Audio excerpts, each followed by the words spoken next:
Okay, I think that it was 1 minute, for me today.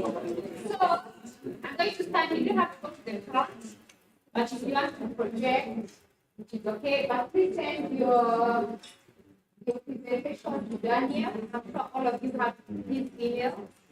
And then please also, because we want to include you when you're doing this report, do let us know if you want to, because we are showing you this and then we will project. That's what we're going to combine to do a report. Then we're going to say the contributed of this report and this organization.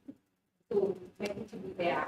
So that when you're sending, you say this report has been done in collaboration with the Department of Defense and you are also far away. Okay? So we're going to do the writing, but we'll see this, do let us know by at the end of the report of the write the name of the organization. They are down there. Okay, there is a book here, not a little change. Okay? So I'm going to start with a group from the community and family level. So how do we actualize and make way of the African child a process? Okay? So we did the presentation from your group.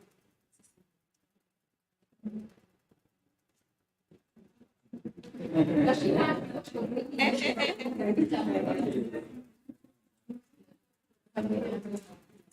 okay?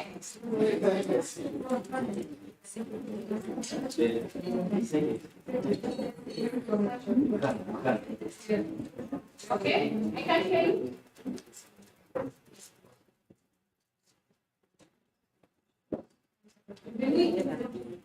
Which representation?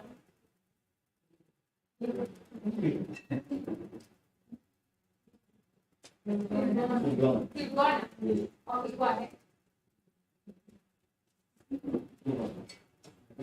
So we give you 2 minutes to make your presentation and any reaction was 3 minutes or 5 minutes.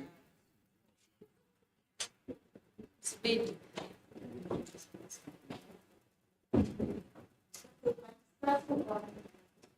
Start of discussion.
Getting guests, making how to move work, and our data.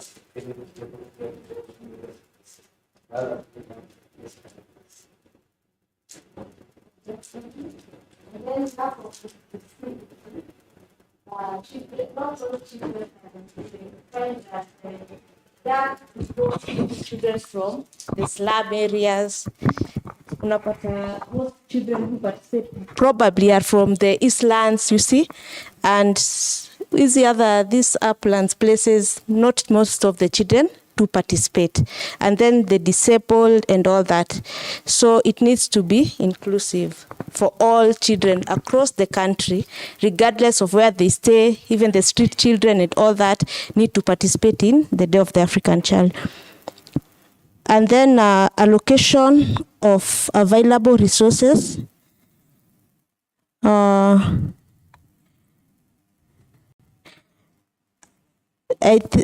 think about the allocation of available resources is not it's not allocated. It's not equitable. It's not allocated like the. I don't know. I think it. Nani anaweza explain here.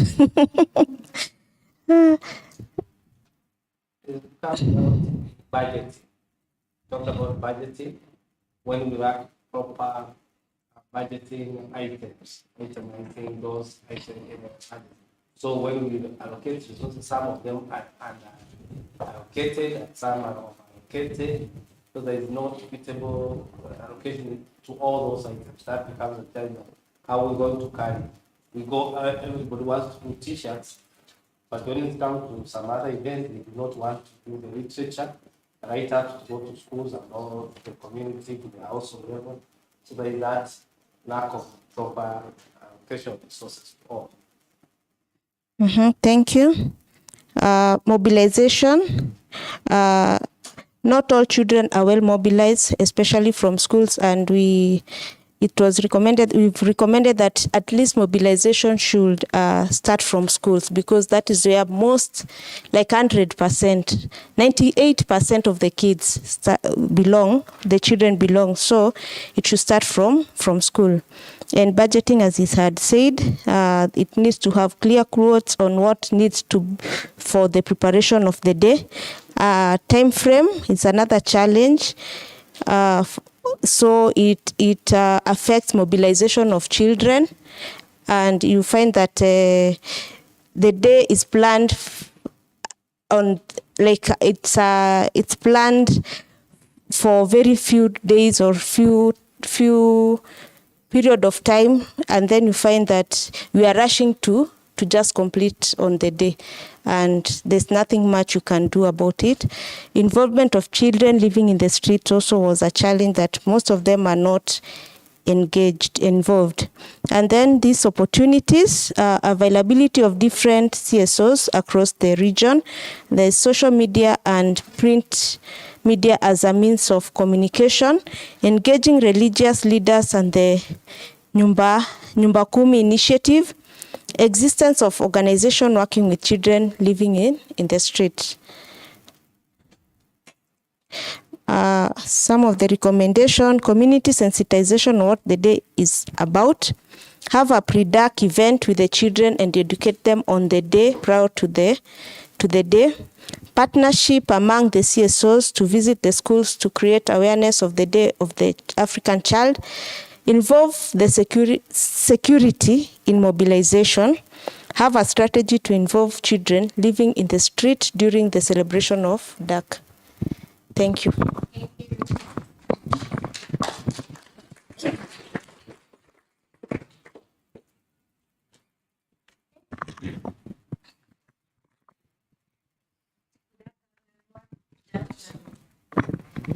So, child participation from CSO's point of view, and I'll just mention the challenges that were not mentioned by the first group. So one of the challenges we came with is lack of a proper framework at CSO level. Like, we have a minimal representation of CSO at the decision-making level. Like, when they are deciding on where the DAC will happen, which day, we need to have CSO represented in those meetings. And then we have lack of commitment and cooperation from CSO.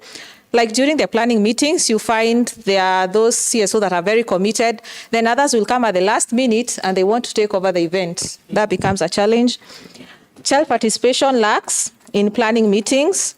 And then child participation is not inclusive. For example, during our planning meetings, we don't include the refugees, children on the move, street-connected children. You know, we need to have those platforms where they're included in the planning. And then children are not sensitized before DAC events. Then we have another major challenge. Most CSOs have budget allocations specifically for the DAC event. So we need to have, as we do our proposals, we need to have the process. You know, we have a budget allocation for the entire DAC process and not just the event.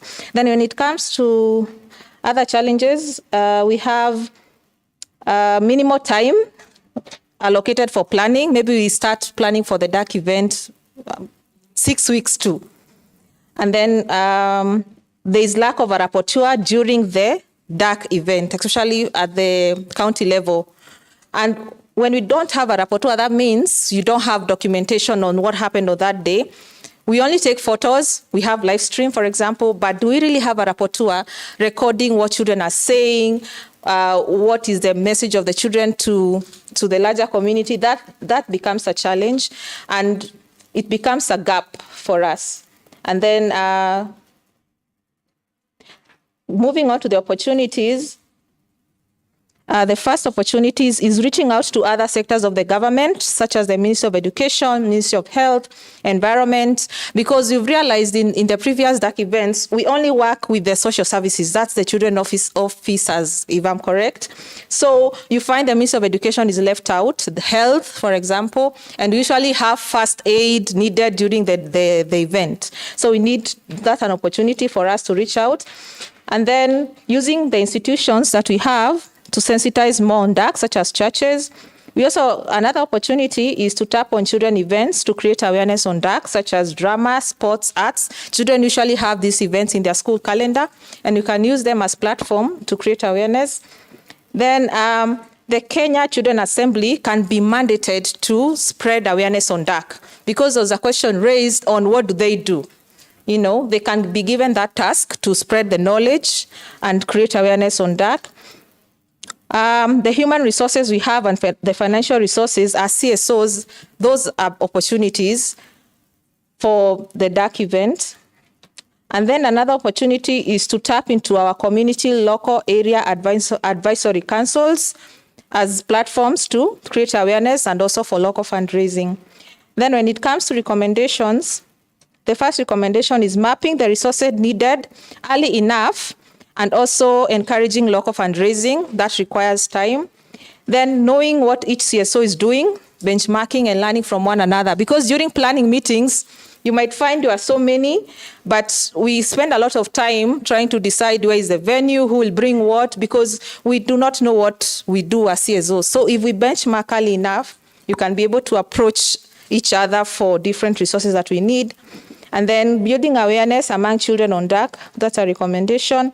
Using community dialogues to sensitize on DAC.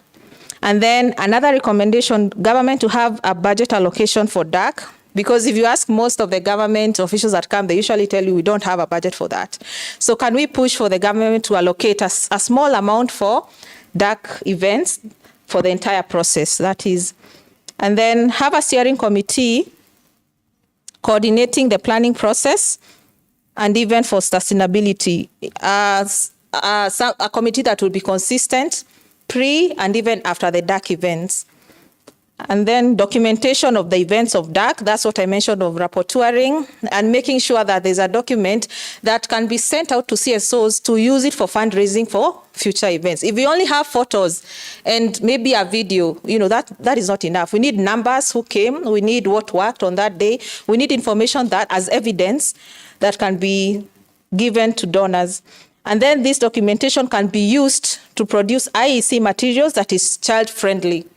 Remember, we mentioned that children need to be sensitized, but what do you use to sensitize these children? You need to have that material developed from a previous DAC event, and then you build up on that material as you progress. Another recommendation is having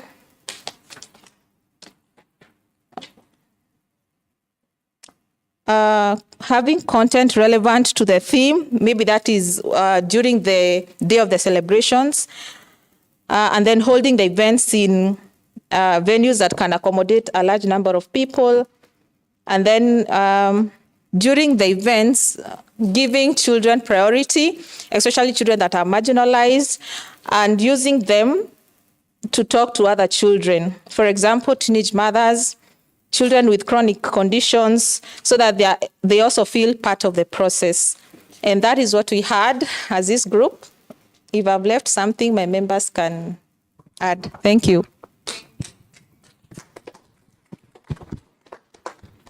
The truth is something that I did not hear from you. So we had in the morning, we listened to 3 videos. Okay?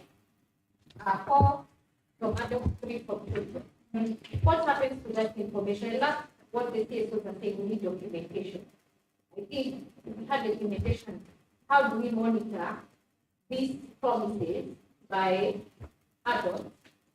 And how do children hold these adults accountable for the things that they say? If they become dear boys and girls, today, day of their culture, we have committed as government. We will do, we are doing, we have done. You know? What happened? So what? So what? They have gone, they have spoken. So what? The children have asked questions. So what? Okay? What happens to this statement? Because most of them, like for example, in 2020, it was child-friendly justice. Yes, last year, it was something to do with African people children, agenda principles, the implementation of it. This year was on harmful cultural practices. what happens to those pronouncements by government, those promises by government? I want us to think about that. Probably can have a plenary for up to 3 minutes later. What happens to those people? How do we track? Okay, how do we hold government accountable? Because it's a huge platform. They have said you're going to do this. And then next year is another thing. Did we check what they said they're going to do last year? Or we just move on to the next thing? I will tell you, the thing for next year, we'll have big corporates coming in. It's a very interesting thing. We'll have not even NGOs. Next year, NGOs will be kicked out. Because the thing has nothing to do with anything for next year. Okay? But how can we be able to say, okay, government says we are going to do this for 2020. In 2020, they say justice system. Ensure that children who are in the justice system are going to get education. What have they done? Okay, how are we able to keep track and keep government accountable for those policies? How are we going to keep counties accountable? Okay, how can we keep the AU accountable for their children? That is for a discussion for another day. Accounting based bracket for yes. Yeah, so for the organization I work for, there's actually a monitoring the evaluation team and they monitor the events. And I know that we are evaluated, although the trainer who is being evaluated. And the children are being honest. The purpose of the evaluation is for me to improve as a trainer. If I'm going to train these children, how was the venue? Which was the venue? If it was somewhere where the children were boarding, was there a way that is well segregated? The boys are sleeping separately from where? The child participation guidelines, not unless it has changed.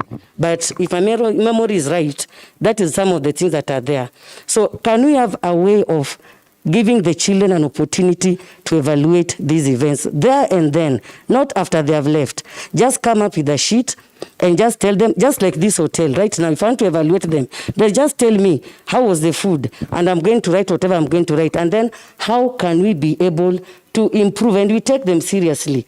And I have 3 of my colleagues here, they can tell you, we had a meeting with our bosses, and every team, you are being evaluated, and it is the children, they are reading what the children wrote.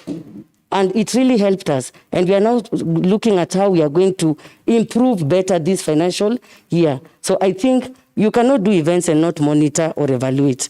Yes, that will be just like wasting of resources. Unaweza jichocha vile, hii training ilikuwa imebamba, na kwa watoi, hawa wanashangaa, wanashindwa mulikuwa mnadu. Lakini unajichocha, umeandika report poa, umepelekea bazenga mdosi wako, hizo vitu zote, unapigiwa makofi, umepewa salary raise. And I ask myself, are we doing these things for ourselves? Or are we doing these things for the children? Are we passionate? We are here to learn and relearn. Someone said that the illiterate of the 21st century shall not be those who cannot read or write, but those who cannot learn and relearn. Tumekuwa hapa kwa table yetu, and I was hearing a lot of like, we need to listen to the children. Tujaribu vitu zingine. Ikikataa tuseme, tulipatia brand opportunity vile alikuwa nataka, ni kukataa ilikata, but ataenda kijua wale watu walinijali na walinipatia opportunity. Wacha to learn, wacha to unlearn vitu zingine. Kuna vitu tunafanya si poa. Wacha to unlearn, and let us also relearn. There are things we are doing, but we can do them better. Thank you so much. I love what she has said. We need to come up with a monitoring system where we ask children, before we start planning for the next day of the African child, we go back to children and we say, oh, you guys said 1, 2, 3, and 4. Do you think it has been done? What do you think should be taken up this year? Okay, as much as even the theme is very different from what it was last year, what are some of the concerns which are still persistent that you'd want the government to look at? Okay, and I love what she said. We evaluate the process, okay? Up to the day, or up to 16th of June. We go and ask children, okay, day of the first imeisha, ni saa 9, hebu tujazie hapa. Were you involved? Were you, and let them tell us. I love that, to evaluate the process. And then to evaluate the impact, we can do it when you are starting the next process. Okay, which I've not had. Probably government people are going to tell us, when do they think the process should start? Should it start 6 weeks to the day of the African child?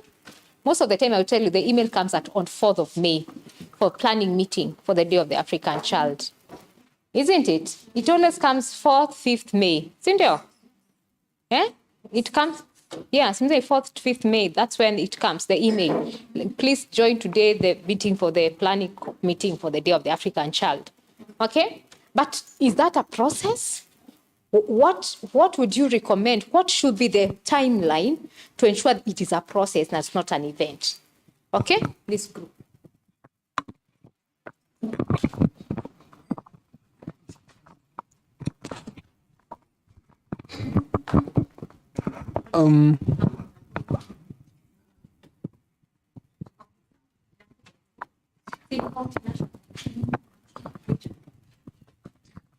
Okay, I'm Joseph Kamau, and we were looking at the county level.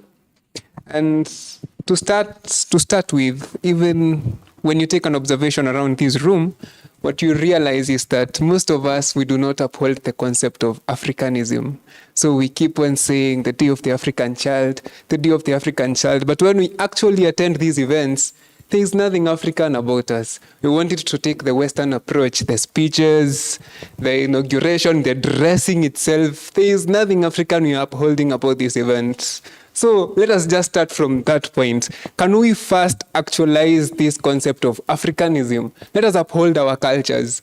In these schools, we have children from different races, ethnicities. Let the Somalis show us their culture. Let the Maasais come and show us their culture. Let the Kikuyu show us their culture. That way we are upholding the concept of Africanism. Otherwise, if we continue saying the Day of the African Child, but we appear there in our clean suits, our speeches, English, 1-2 hours, we are done, we go, we are not upholding anything about the African Day, the Day of the African Child. The second thing is resource mobilization. As much as we are saying, yes, the civil society is here funding government to help actualize this Day of the African Child, when we come back and look at it, you find that these resources, yes, they will be devolved to the people who are in the top, such that the people who are actually helping to coordinate these events, the police officers, the personnel, you find that at the end of the day, they are not getting anything. They were just there. Maybe the police officers who are there to try and help coordinate these children, actually they are not getting anything. So let us look for a way to make sure that these resources that the civil society is giving to the government to actualize the Day of the African Child, actually at the end of the day we can do an audit and say, this amount of money was spent doing this. This amount of money was spent to reward the people who did this and that. Let us look at the planning, matters of the time frame. We can all agree that when you want to do something in an orderly way, you have to plan in advance. And planning in advance calls for, you look at, we are talking of the Day of the African Child. So what is needed of us in this Day of the African Child? What do we need to do? Are there any purchases we need to make? Are there groups we need to meet with in advance? So that when it comes to the actual Day of the African Child, it's not the time that we are coming to run, such that at that day, actually, that is when things actually don't work. You find time is not being kept. The personnel who are supposed to be there, the event has started, they are not yet there. So let us look for adequate preparation time so that the Day of the African Child will actually be successful. Let us move on to matters of age consideration. Yes, we go there upholding the theme. You are there, you are in a hall, you've been told to address children in a primary school. Umeletewa watoto wa 4 years, 5 years, 6 years. For example, where we were this year celebrating the Day of the African Child, we had children of all kinds, of all ages. But now I'm there, I've been told to address matters of drugs. Now, I'm addressing matters of drugs. A child of 5 years, 6 years has no idea of what I'm talking about. So there is no way that I'm supposed to be addressing a child of 14, 15 years in the same class as a child of 4 years, 5 years, 6 years. So we have to try and come up with a way of dividing these children into age groups and talking to them depending on their understanding capacity, such that mtoto wa 4 years, I'm not addressing them the same way I'm addressing someone who is 13, 12, because they have different evolving capacities, and also their understanding is also different. Let us look at our institutions, our police stations, matters of the gender desk.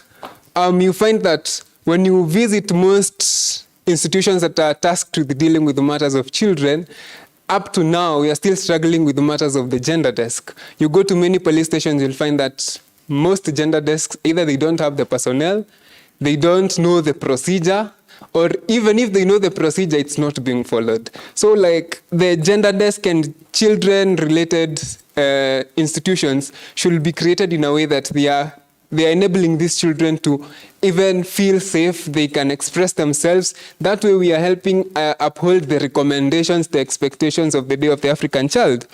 Also matters of piling up by the government, we have been read for very beautiful recommendations and expectations. But at the end of the day, we find that when we conduct a survey, we have a pile up of things that have not been done. So in actualizing the Day of the African Child, we have to come up with an institution, we have to come up with a body that is responsible for sitting down and saying, hey, look here, yes, we are going to celebrate the 2023 Day of the African Child, but what have you done to actualize what you promised us 2022 Day of the African Child? What have you done? What have you not done? And what have you not, and what you've not done, how do you purpose to do it moving forward? Let us look at matters of the accountability of the government in basically in everything. Because if you've given us promises, then just like we have independent commissions and offices, why don't we try and structure an independent commission and body that is specifically dealing with children matters, such that if the government promises to fulfill something, if they don't fulfill it, we have sort of an opposition that is here trying to protect the rights of the children and the promises that the government actually made to these children. So essentially that is what we looked at the county level. Thank you so much. I love the fact that you say it's Day of the African, you're emphasizing on the word African, but when you go to this event, there's nothing African about these days. Okay? So can we, I think part of the Day of the African Child is also to promote African culture, positive African culture. That's what I'm hearing from this group. I'm hoping someone watching me from the committee you've just heard from that group, and they are the face. Which one is the face? This one. Okay. They say they have hot points for us. Yes, I hope it's afternoon. Good afternoon. Chair, you need to protect us because the previous speakers took our points. Nevertheless, we also have something to share, but very brief. So in our reflections this afternoon, we identified some of the challenges. Number one being lack of proper coordination among the stakeholders when it comes to the Day of the African Child. So what we realized in terms of coordination is that there's competition for visibility, especially from across the CSOs, rather than serving the interest of the child. Number two is that there's also lack of proper documentation of the children's voices or issues which inform decisions that are made. Then number three is that if you examine the government budgets, the government of Kenya has no budgets that are allocated for children matters. So there's no child-sensitive budgets in Kenya. If there are, you can challenge me later on. Then we also lack sensitization across households, across even us here. There are some, and you can admit that there are some perhaps who came to learn about Day of African Child because we are working in this space. Otherwise, we could not have known about Day of the African Child. So that shows that many people are not aware about the Day of the African Child. Then another challenge we noted in our reflections is that there's minimal participation of children, as much as it's a Day of the African Child, but the participation is quite minimal. And that also includes children living with their disabilities. They're left behind in terms of participation. Then we have a process that is, the design was that it's supposed to be child-led, but now it's being dominated by us who are adults. So the component of child participation is missing. Then the final challenge that we reflected on is that there is no clear monitoring of government commitments.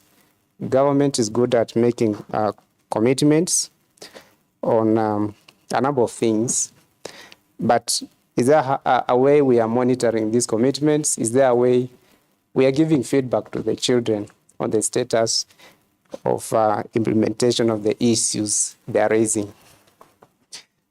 Then we looked at some of the recommendations. Number one is that our team has proposed that we have a steering committee, or rather a secretariat, just to be there to track government commitments and also to give feedback on children issues. Then also, still on coordination, we are proposing that we need to have work plans by governments and also joint work plans by government and the civil society, just on this area of Day of the African Child. Then we are proposing more involvement of children in the planning committees of this Day of the African Child, if it's something that works in the interest of the children. Then the last point on coordination, we are proposing that we need to have a structured way of engaging with the children right from the grassroots. Children at the grassroots could be having issues, but do their issues reach the national level? Another recommendation on the area of documentation, we are proposing that we need to have a continuous Day of African Child, not just as an event, but as a process, not a one-off. When we mark it on in June on either 15th or 16th, we forget about it, but we can make it a continuous process and conversation so that we address some of the issues that children face. Then we're also proposing that there's need to integrate some of the activities for DAC and also budgets in some of our programs that we are running. Then the CSOs, the children and parents, need also to be sensitized on the Day of the African Child. It's very unfortunate that we hear about the Day of the African Child concept not coming, then we run with it, planning without even internalizing it to just understand what are these things we are going to implement for children. So there's also that dire need. Then my good people also made a proposal that we need to decentralize Day of the African Child, include it to the wards, to the families, so that every child can participate, and that also includes in churches. And if we made it like an activity that can happen in every school, so that whoever has a challenge reaching a certain venue, they can still participate from where they are. And that caters for the children who are having disabilities. Then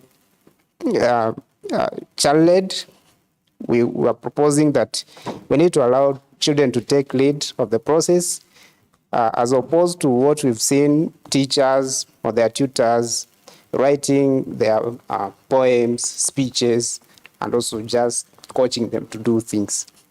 We need to see children now taking a lead in the processes. Then finally, we are recommending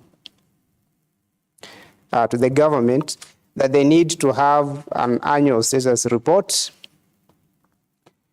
and the CSO is here to support the process of the annual status report, and also that should be even read by the president himself, making commitments annually on the status of child protection and participation. Opportunities. Number one, we have the AU guidelines on child participation. That's a good opportunity for us to engage and also to hold states, our government, accountable to what it has committed to in that document. Then number two, the new children law, that's the Children Act 2022, is also a good opportunity that has good recommendations and legislation on various aspects. Then number three, we have an opportunity for to lobby for child-sensitive budgets and allocations. For example, in Kenya, we have the 4th medium-term plans that are ongoing. We're able to participate in that dialogue so that we influence, so that government can budget for the children also. And that also gets us for the Day of African Child. Then finally, we have an opportunity for us to develop our CSOs and also probably government in collaboration. We may want to develop a coordination framework for all the stakeholders so that we make the process seamless. If anyone in my group has input, you're welcome. Thank you.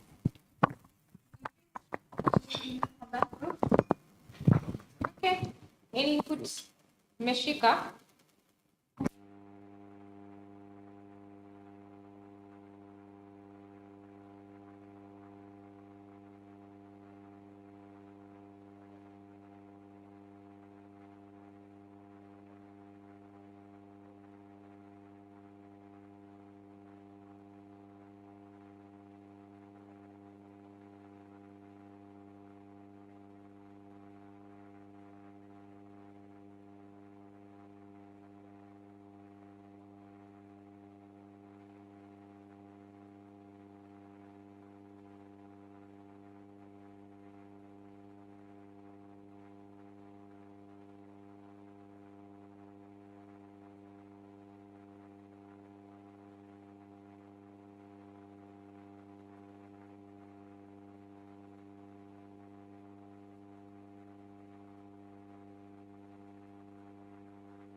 Yeah. Okay. the politicization of CSOs when it comes to the regional level. Kuna mtu anaweza explain your point vizuri? Then?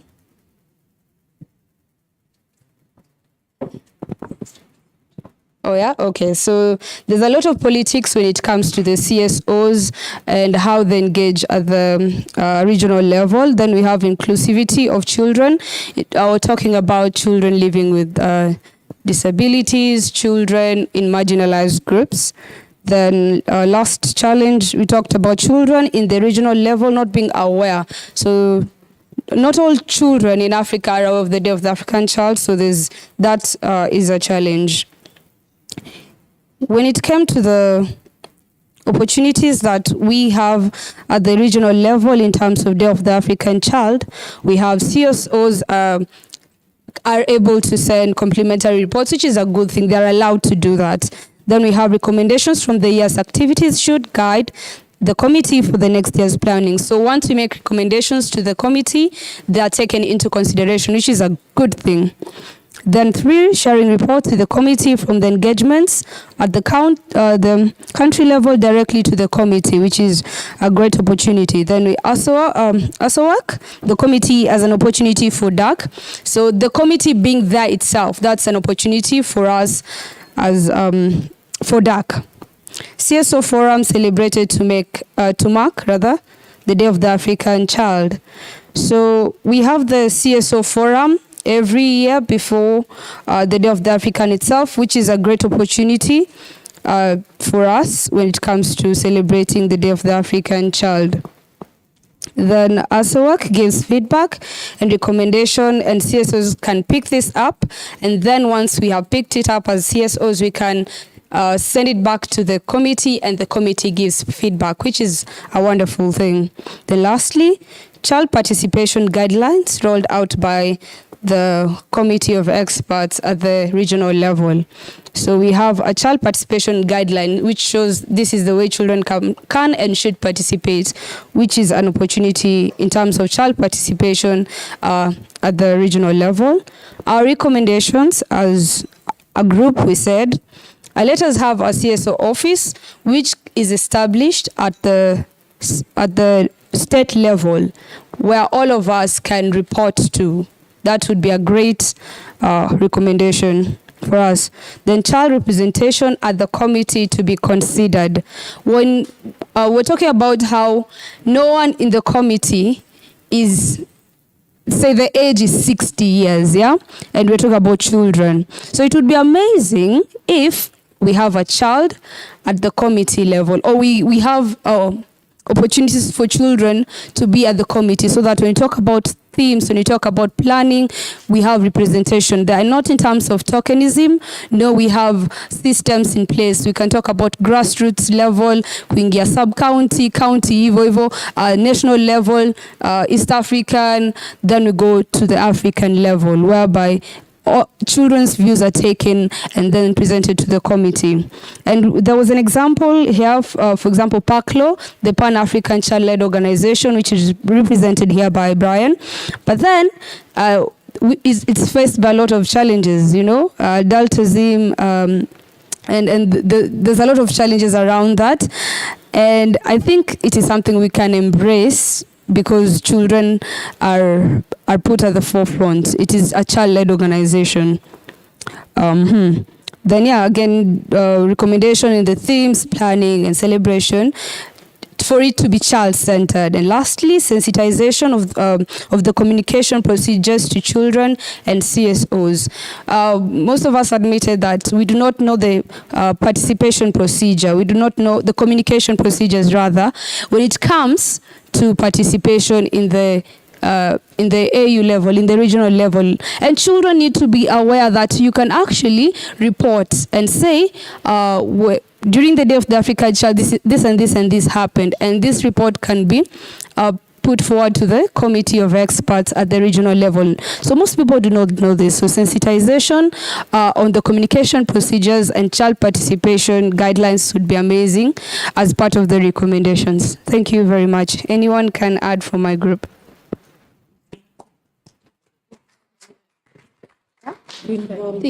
Nimesema. Thank you. Thank you very the microphone. Thank you very much. I want us to take the next 10 minutes to discuss, but I think we have done that. I was worried we were not talking about the tracking of the comments. I think these three groups did cover that. The commitments, coming up with an evaluation form and stuff like that. So I'm going to invite my colleague, Dan. We did a survey. If you have not filled that survey, I would urge you to please to fill it. It was sent to your emails. Please do fill it. I'm just going to invite Dan to make a presentation on the findings. So what we have discussed today, we have been writing, we are recording. It's going to form the report. And all you guys are going to get the report before we send it to the African Union. We are going to send you a draft. You look at it. If you're good with it, make inputs. And then we send it to the African Union and NCCS, NCAJ, everywhere, so that they can see what we are recommending as CSOs way forward, okay? Instead of us complaining DAC is not happening the right way, okay? We give recommendations and then we start implementing, okay? We just don't take a do. What can we be able to do it ourselves, okay? Okay, thank you.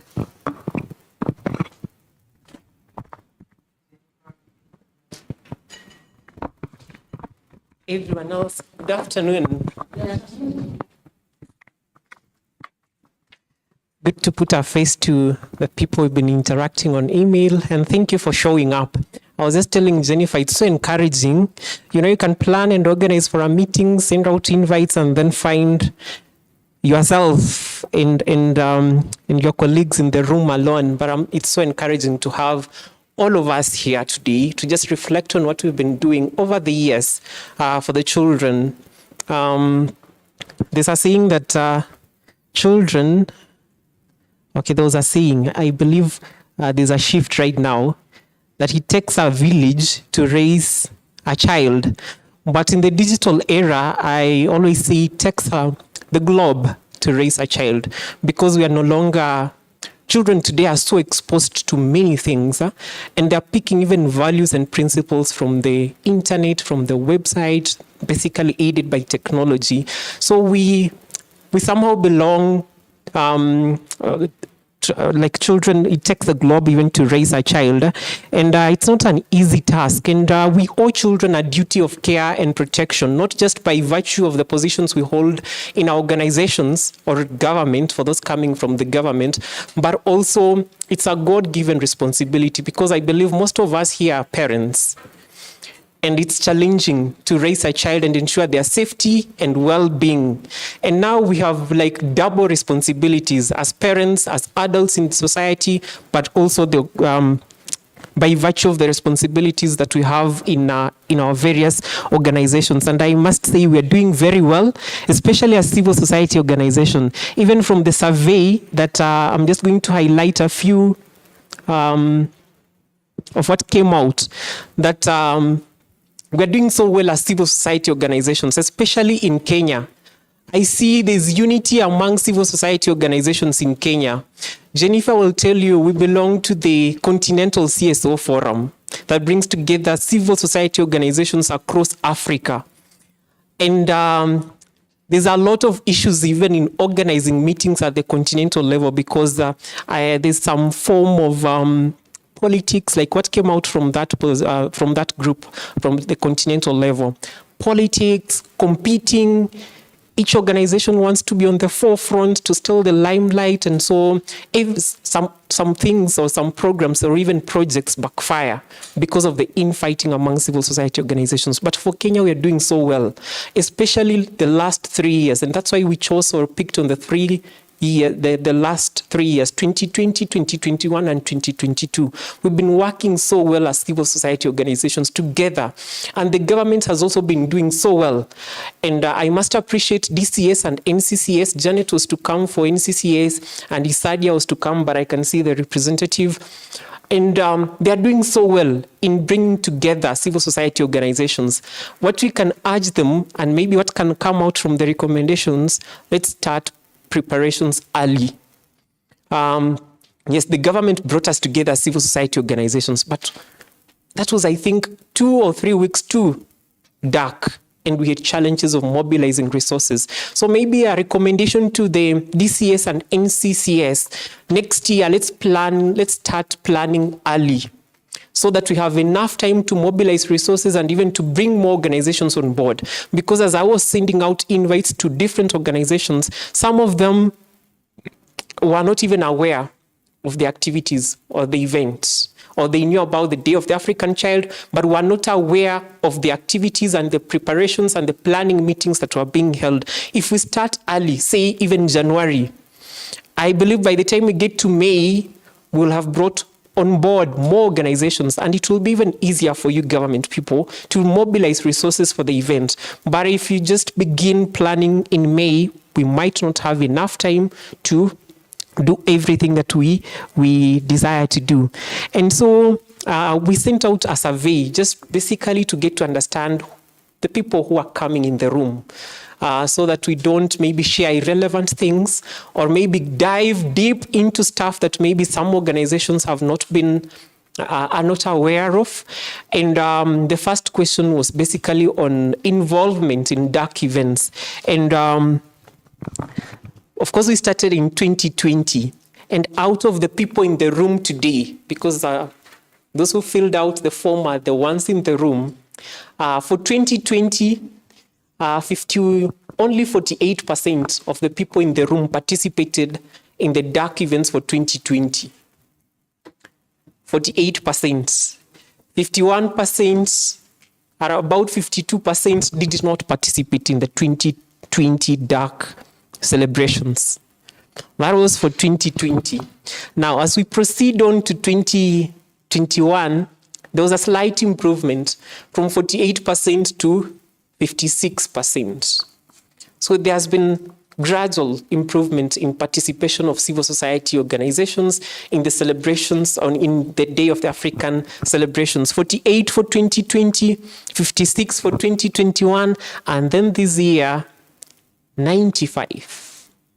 So out of the people or organizations represented in the room today, 48 participated, then 56 in 2020, 56, 2021, and 95. So a majority of civil society organizations represented or present in the room today participated in 2020 DAC celebrations. And of course, we had different events for DAC, for the Day of the African Child 2020.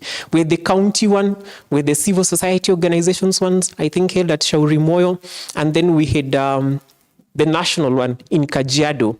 So out of the 3 different events, we also had a town hall meeting with the Deputy Chief Justice, and we had a few organizations participate, I think about 5. That was, the town hall was convened by Mtoto News, and it was a beautiful event just to have the judiciary. We actually just, Bonyo said here that why haven't we thought of inviting the head of state for DAC events? And I think that's I don't know, because we feel the president ataona ini vitu za watoto, or why don't we think of going beyond the CS and invite the head of state? So we just sat in the office at Mtoto News and felt we've been engaging with children in juvenile centers or rehabilitation homes, and they tell us issues about the justice system. What can we do about it? And we said, why can't we just write an email to the Chief Justice and tell her watoto wanataka kukuongelesha? And you know what? She wrote back. Surprisingly. Sometimes we assume that these guys are too busy for children. We just wrote an email. She wrote back and said she was busy, but she was going to send her deputy. And before we even settle, a call came from the PA of Justice Philomena Mwilu, Justice Matheka, and we were given, I think, 5 days to prepare and host the event. And we were able to bring together a few organizations, and we hosted the Deputy Chief Justice with the entire task force on children matters led by Justice Matheka. And they were able to engage with children on issues around the juvenile justice system. And some commitments were made, and we are following up on that, and we have made it even a countrywide event. So that was for Nairobi. We are planning another one in Busia and then Kilifi, which are hotspots when it comes to child abuse. And then the second question was, what do you consider as one major achievement in Kenya resulting from the Day of the African Child events since 2020 to 2022? And of course, we had, around 41 people responded to this, and they were as diverse as the number. I think we had more than 40 different responses from different organizations on what they felt were achievements. And even just reflecting on these questions, I was, let me just read a few. So we had about 5 responses who thought or felt the Children Act 2022, which is commencing today, the gazetted day for commencement is today, came about as a result of the Day of the African Child events within these 3 years. Is that true? Those who've been participating in DAC for the 3 years, do you think the bill or now acts sailed through because of the DAC events? When did the process start for those maybe who are involved in the making of the new act? Anyone in the room?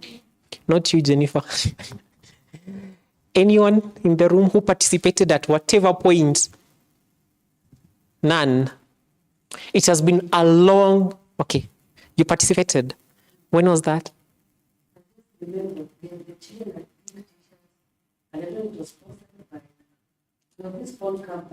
Mm-hmm. Yes, so I remember we participated. Which year?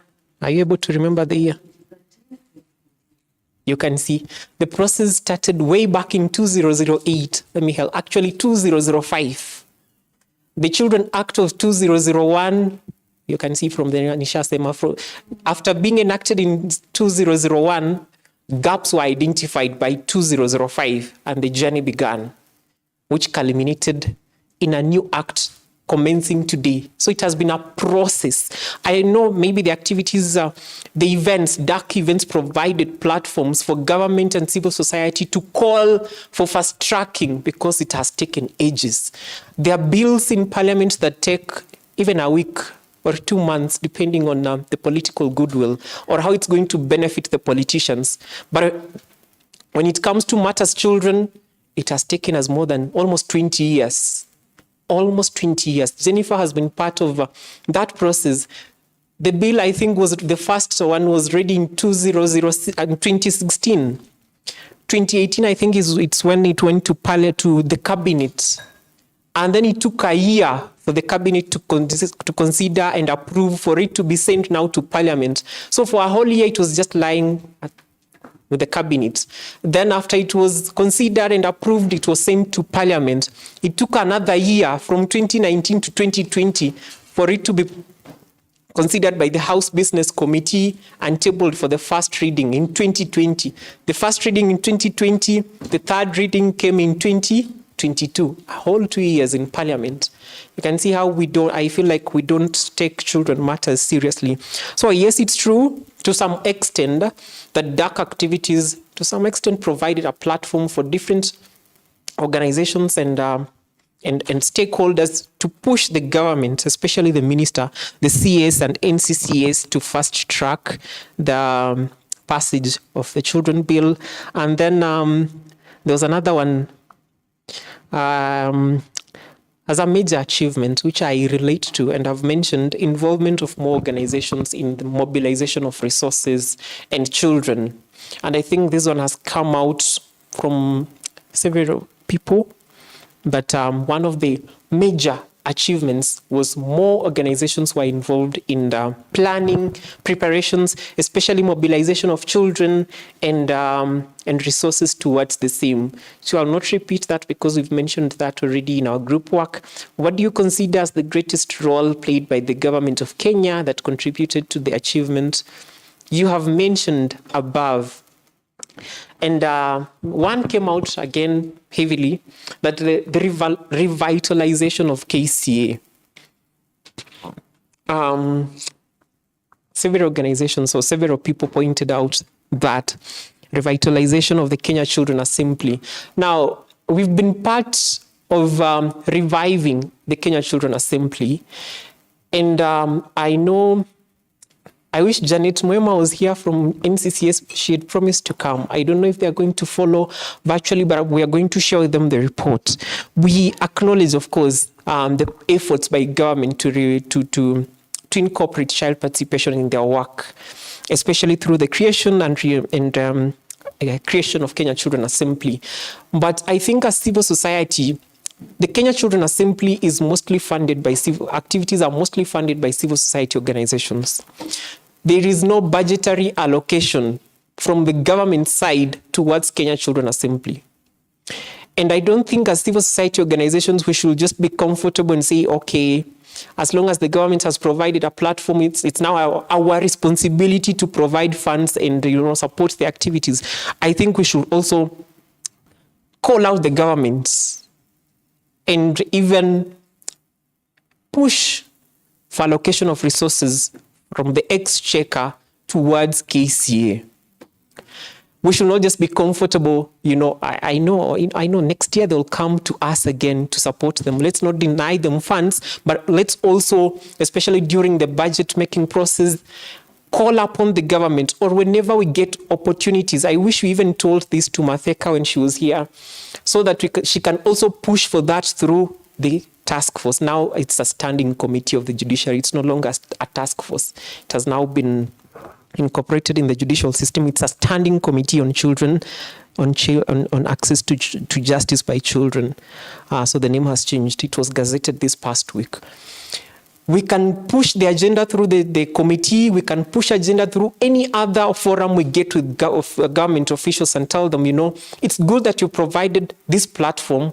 However, they don't have funds, so that they can also provide funds to the Kenya Children Assembly, and the kids can be able to meet more regularly, because right now I think they only meet once in a year, so we can't say that's an effective body at all.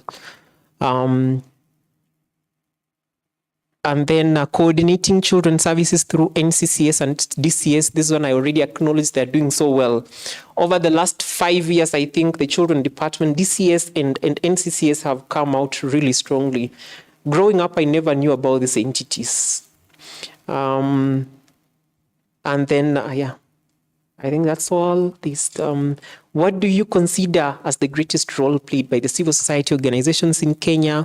I think, again, I already mentioned this: mobilization of children, mobilization of resources, supporting DAC events, mostly through mobilization of children, and supporting in terms of funds, providing funds for DAC events.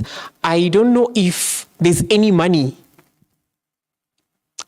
for those who are coming from the government, DCS and NCCS, from all the events we've held over the 3 years. Was there any allocation from the government? I know most of the organizations in the room were part of some WhatsApp groups mobilizing resources for DAC events. Did we have any commitment from the government that sasa gava tunaenda kulipia t-shirts? Any? Ama government inalipia venue? I think everything was sponsored by civil society organizations. So I think we also need, the government to pull up its socks.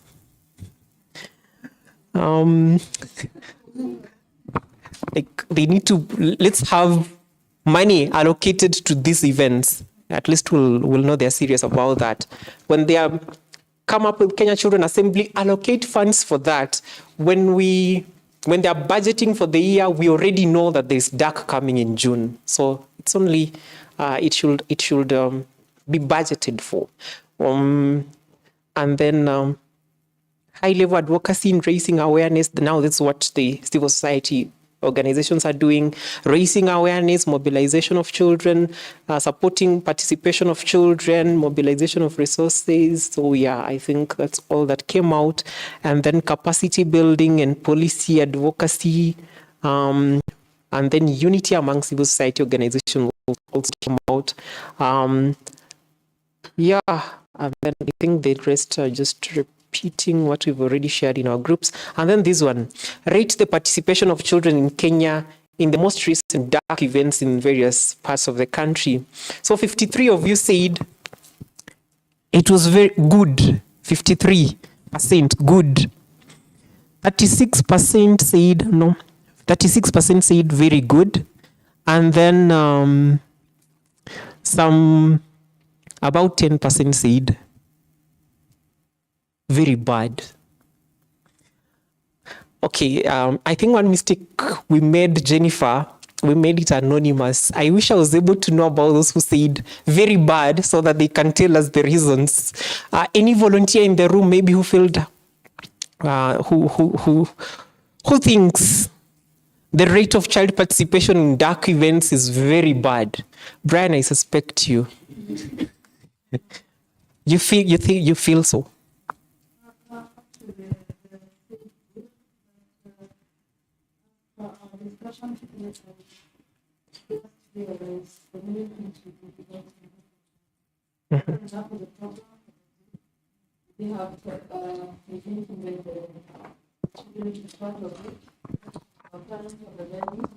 We didn't also include the children in that. So yes, I feel it was not very bad, but bad. Yeah. Yeah, sometimes we assume a lot. And I think because, Jennifer, you're involved at the committee level, you should take the blame for the committee, on behalf of the committee, so that after leaving this room, when you go, you can even update in the group, because I know you're in groups where committee members are. To what extent do they involve children in coming up with a theme? You just told us Mushatengeneza theme year next year. Did you involve children? If we can go back to the genesis of the Day of the African Child, the Soweto uprising, who are out in the streets, adults or children? Who are shot and killed? And that was the genesis of DAC. It's their day. Even the name says it, Day of the African Child. But because we are Africans, we have taken over. The day is now ours. We decide on the theme. We appoint the committee members. No child representative on the committee.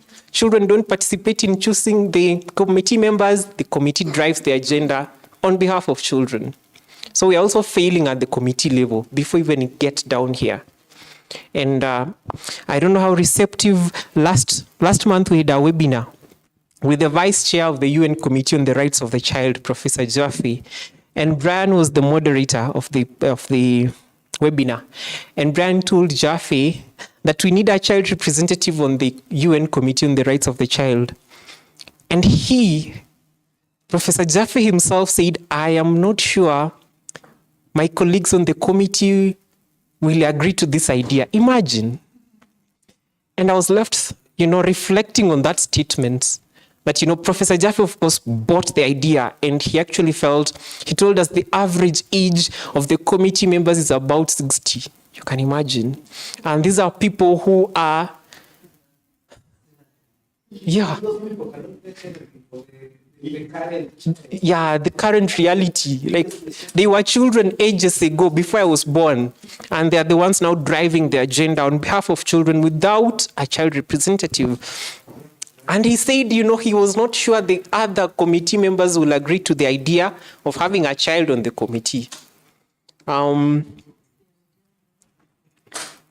he's coming to Kenya this year. We have invited him.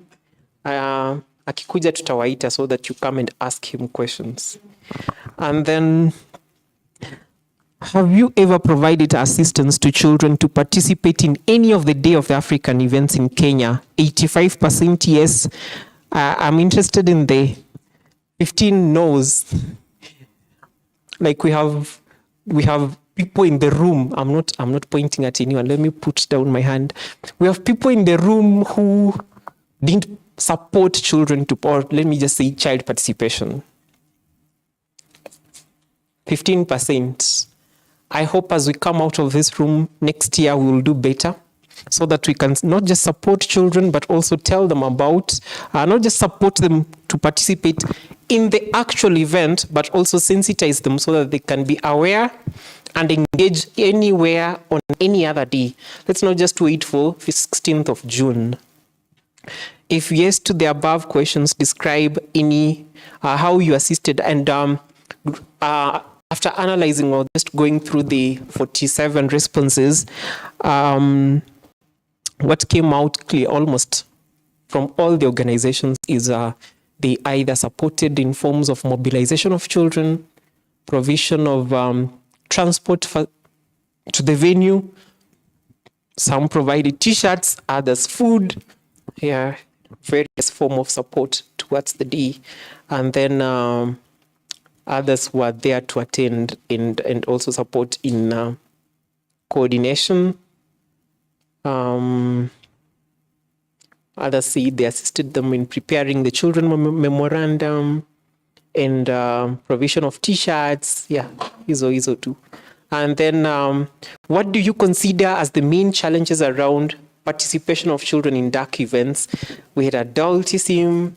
We have what my brother from Wakili Watoto pointed out, that we had some very small children who could not follow the events. And then we didn't have enough chaperones and caregivers, and so controlling the crowd was very difficult. And then timing of the event fell on school days, and it was difficult to mobilize children.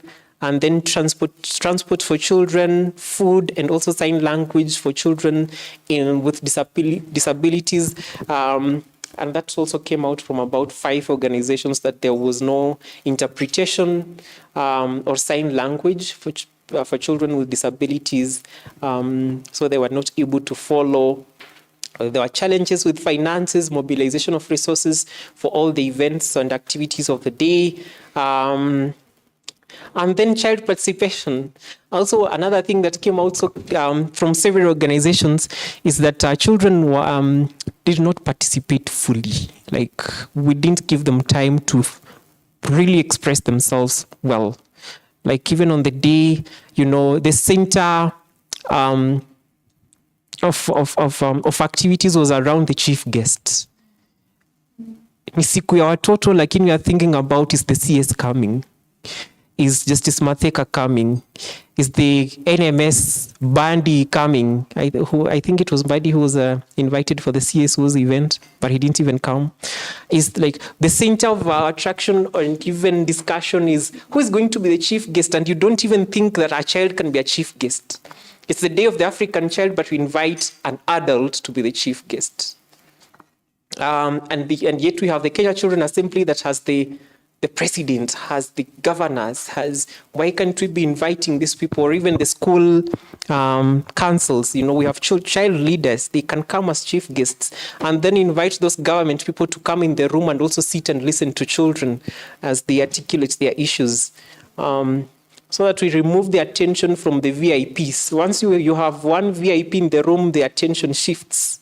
Sasa ikifika hata kwa chakula, VIP akule wa kwanza, then watoto wakose chakula, and it's their day. I don't know if Doris is in the room. I think there was a representative from Fawe. We had a meeting, and they were sharing the budget, and they just shared that, we are going to have t-shirts, and we have 25 polo t-shirts, and then we have 1,000 round neck t-shirts. Na nikauliza, hizi polo ni za nani na hizi round neck ni za nani? And they were like, the polo ones are for adults, round necks are for children. And I told them, really? And it's their day. It should actually be the other way around. If we are having polo t-shirts, let's have children have those nice ones, polo t-shirts, and then the adults will party the round necks. Or if we want to be fair, let's all have polo t-shirts or all round neck.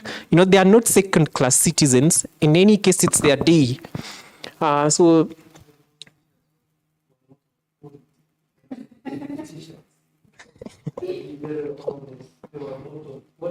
mm-hmm. Mm-hmm. We are talking about the VIPs who are taken to eat some. Yes. then the children will just give them. Yeah, zile soda mkate, and then VIPs are taken somewhere for a buffet. How will these children be able to think of that day Imagine. and then plan it? Yeah. Me, I could be in the front end talking with the brand, telling Goma to celebrate this thing. Yeah. When they know, when I say, oh, we need to. But as much as they're participating and they're participating on second and sixth, we still travel them. And they also say that when they grow up and sound the same thing, so that thing will be able to increase from 10%, 20% by the time their grandchildren are up. They will know nothing about the children. Because we are having so many CFAs. Look at the Director of Children's Services. Yeah. Even when they were creating the current and Children's Act, where was the Children's Center?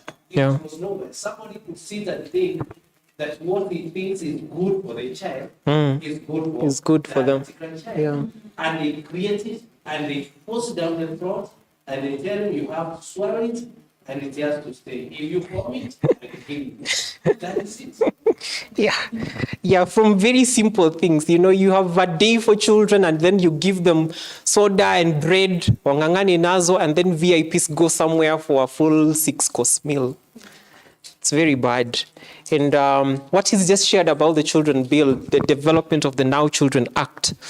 Jennifer and I took the trouble of taking children to Mombasa, where the Labor and Social Welfare Committee was meeting for public participation. And we took children there so that they can share their views to the committee. And upon reaching there, we are told, you know, the standing orders, parliamentary standing orders are silent on child participation in parliamentary proceedings, so we are not going to allow children to present before us. And they're like, and now they tell us, you know, you adults who brought children are going to speak on their behalf, and we said no. You can imagine the excitement among children. They are going to speak before parliament. They are going to share their views, and then you reach there and you are told, you know, there's no provision for children to participate in parliament, and we don't want to go against our standing orders. So there was a standoff for about 30 minutes, and finally they were allowed to share their views. And you know, we are developing a Children Act, and you are told children cannot share their views in parliament, and yet it's parliament that's going to pass the bill. We thank God the kids were able to present their views after back and forth. But we had another group online that was not allowed. Really bad. Children from institutions and from the DAC refugee camp. And then let me just speak to the issue of meals. I remember during our meetings, last year, we celebrated the World Universal Children's Day. And it was, I think, sponsored by World Vision again, and we were at KICD. And we were with about over 200 kids. And we were able to have, all of us, the over 200 kids and over 100 adults, were able to have the same meal, including the chief guests. We had Justice Matheka, we had the CAS, Lina Chebi Kilimo, we had the chair of NGEC, we had very senior people, but we all lined up with children, including the VIPs lined up. In fact, watoto wali line up wakakula wakamaliza ndio the VIPs went after kids. And so during the planning meetings for DAC, I remember I shared that idea when they were coming up with, when they were deliberating on meals that watoto tuwapatie nini. I told them, if we are going to a hotel, just book standard meals for everyone. But if you are going to where the event was held and you are outsourcing catering, let's have, again, standard meals for let me not call them VIPs, adults and children, so that we all take the same meal. But mkianza kusema watoto ni watoto wakunywe soda na mkate. You know, they reminded me, I grew up a long time ago, I'm very old. I went to a village school and we used to go for games. Na raha tu ya kwenda games ilikuwa ni ile soda na mkate. Miwa.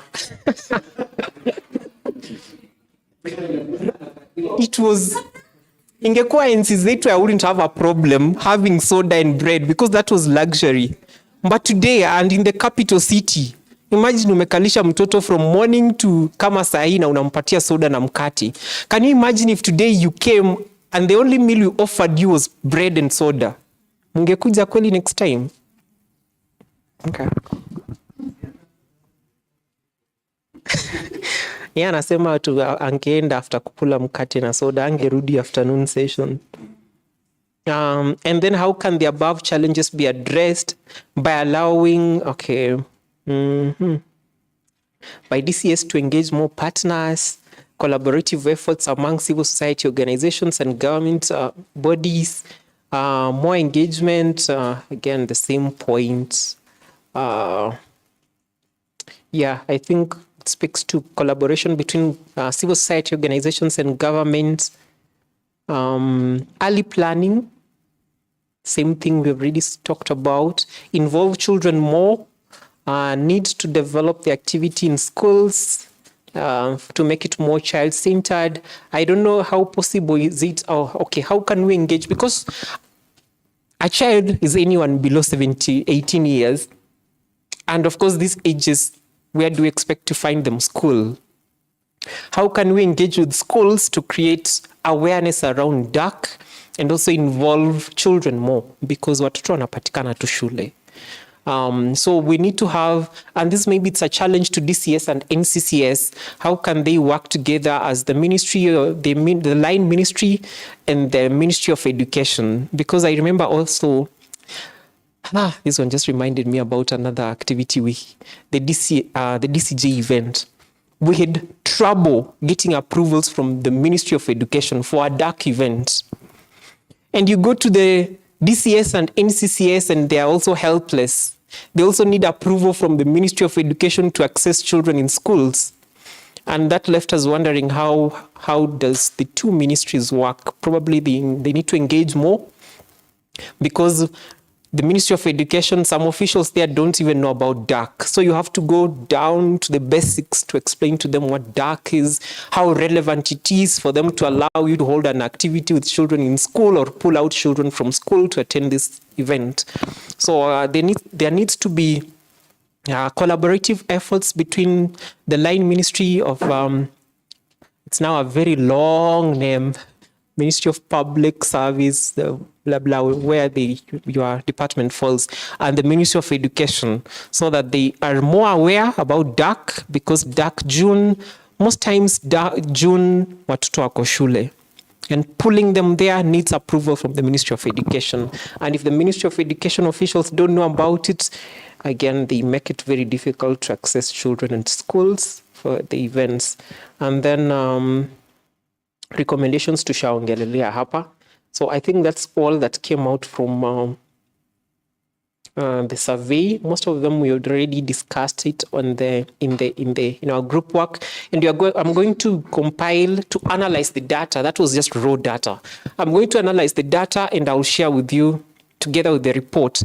And as Jennifer said, kindly share the group work, the secretaries or the rapporteurs for the groups, send them to my email, the same email I sent to you invites. That's daniel.mulati@mtotonews.com.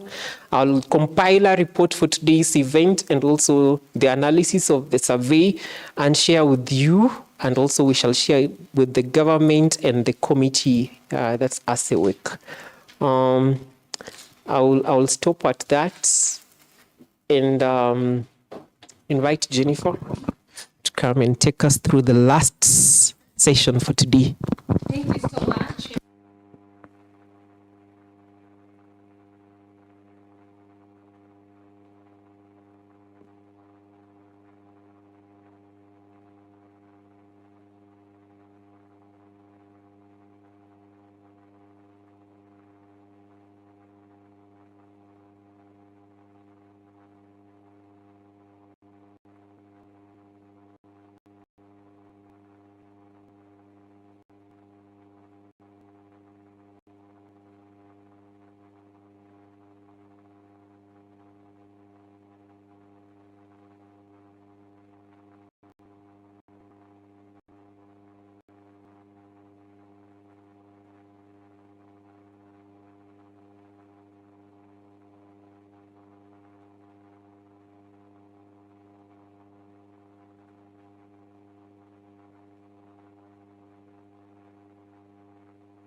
So if you're able to fill in that form and send us, today is Tuesday, at least latest Thursday. It's not a very heavy form. It's very simple. Just asking you, did you do this? Did you do this? You remember those 7 things that Bonyo showed us, involving of children, analyzing of the situation. If you did, please send us a report. So if you can be able to do that, the template, the one from the AU, okay? If you're able to send us that, okay, by Thursday, okay? So we will start working on the report based on the information from the survey and what you've gotten today.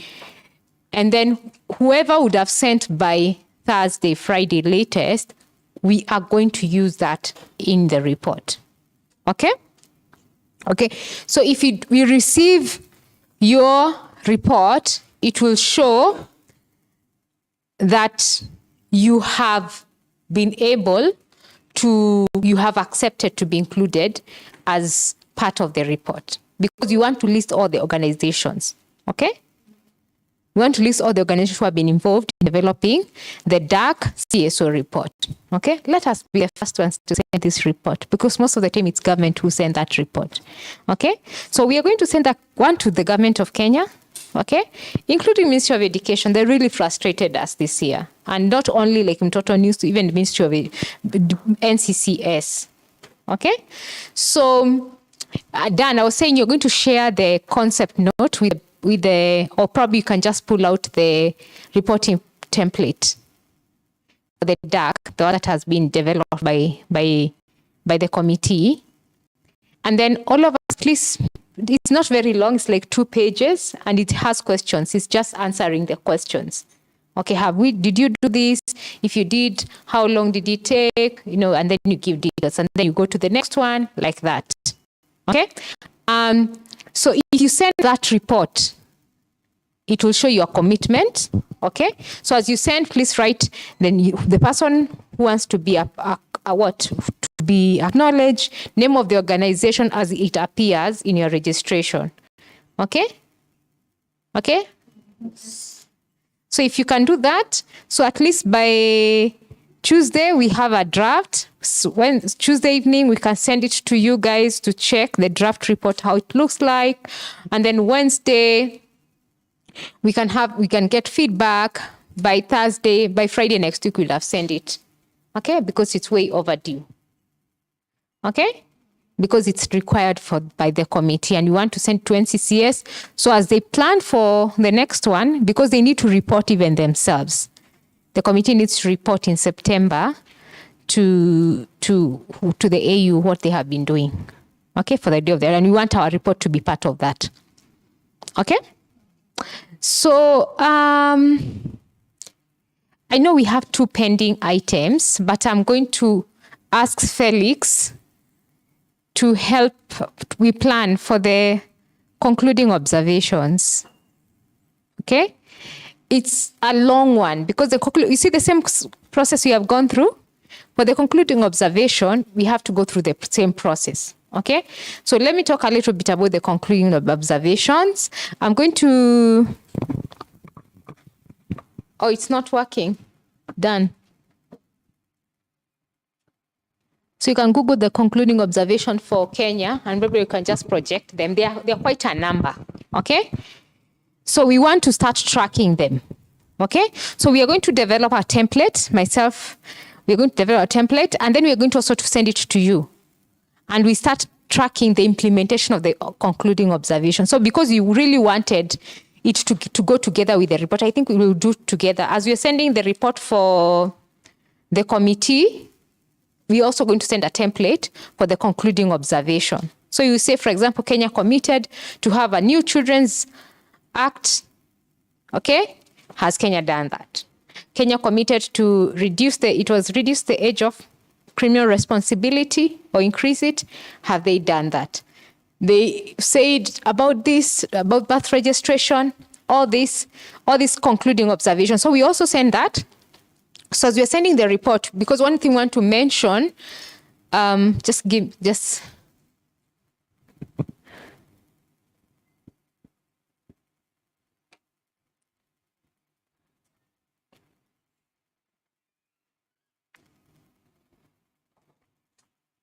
So let Dan just project them. So he's also going to send this with a template, so you guys can help us to track.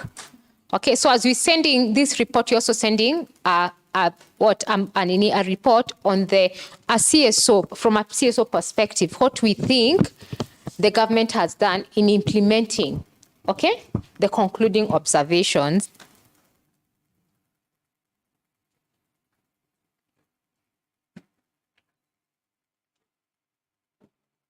You're covering it.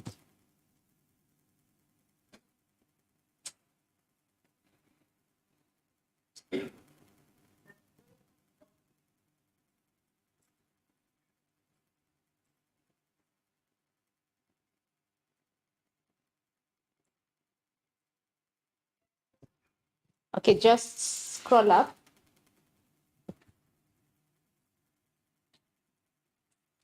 So you can see these are concluding observation. So the progress in implementation, adoption of child marriage bill. So these are the ones, and they just go to the concluding observation for each one. Areas of concern. Okay, the committee commends the state for its constitution, that, and then, however, you see where they have said state party to expedite the amendment process of the act is important in protection and promoting of children. Okay, has the government of Kenya done that? Have they amended the Children's Act 2022-2001? Yes, okay. So we can be able to say, and then we explain the Kenyan government, they did it, and you have a new which was enacted and it has come into enforcement in July 2022. Okay, so all these ones, definition of a child, the same here, the passage of child marriage, okay, and then non-discrimination, best interest. So here, just this one, and then child participation. So there are concerns there. These are called concluding observations. So you just read through. We are going to send a template. Okay, you read through, and then we'll just say conclude observation for which section. You say, this is what we think the government has done, or this is what the government has not done, and this is what your recommendations are. Okay? So we want to add this as part of the report that you are going to send to the African Union. Okay? And I know it's a lot of work, so I think we can extend the deadline to Friday, right? To Friday, so that we can be able to send it, because of, and it's, we really want to be, we don't want, you know, people, sometimes you go to this meeting at the African Union and your country is being beaten and you have nothing. You just cover yourself like this, you know, and you have nothing to say. Okay? So we're going to also send a template for just tracking this and saying, yes, the government has done this, the government has not done this, we are verified, I don't think the government has any plans of doing this, okay? It's in progress, okay? So when you're sending the report, you can say part of the Day of the African Child was part of the concluding observations, okay? Are we good with it? Are we comfortable? Okay, so Dan is going to send this concluding observation, a template, and the committee's template, reporting template for the Day of the African Child. Okay, it's an easy one. That one is very easy. Just questions, yes, no. If yes, how many, like that, so that when you are putting, we can put a very good report together. Okay, so if I can get those 2 reports by Monday, I'll be very, very grateful. Okay, so we can be able to send this report out latest Friday. Are we okay? Because, you know, after the other week is elections. And I think the SAC can tell we are involved in a whole process about elections monitoring. So after that, we will be very busy with elections. But we are hoping we can be able to finish up this by Friday. Next week and send the report. Okay? We are good? Any questions, concerns? Yes? The concern is that the Minister of Education is not being difficult, but you go like you're doing a firefighting exercise. It's like the government last week. It's like now that you know that the DAC is next year, you need to engage them from now, because we know that time kids are in school. So when you engage them in time, that bureaucracy, you know, the bureaucracy in the government can be achieved. But when you go within a short time, it'll be marching forward and forth, and you may not, because right now, most of the time, every May, they are very busy working on the budgets. So they cannot even give you a lot of attention.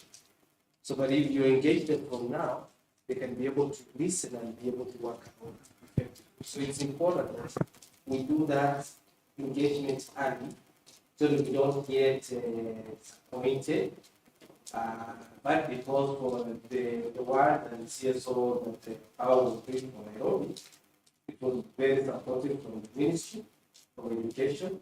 But when it reached to the Director of Student Service, it has gone. And I also understand because we were the last week we are doing it on Thursday, Friday, and the event is the following week on Tuesday. I could understand from where they were sitting. So it's important that when we do this thing early and now, it's very easy for these things to say on and move on effectively. That's one thing that we cause ourselves a jam. Then we start talking about blaming the others.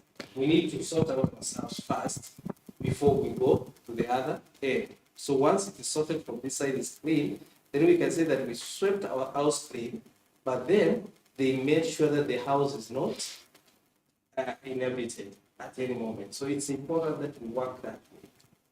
I get you.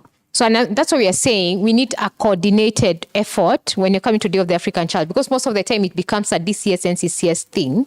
We leave all other ministries out. Okay? Even judiciary, if it's not for the NCAJ, I don't think they will be involved in the Day of the African Child. Okay? So for me, I think it's a matter of how do we coordinate? So you're saying have yes, the whole government should be everywhere.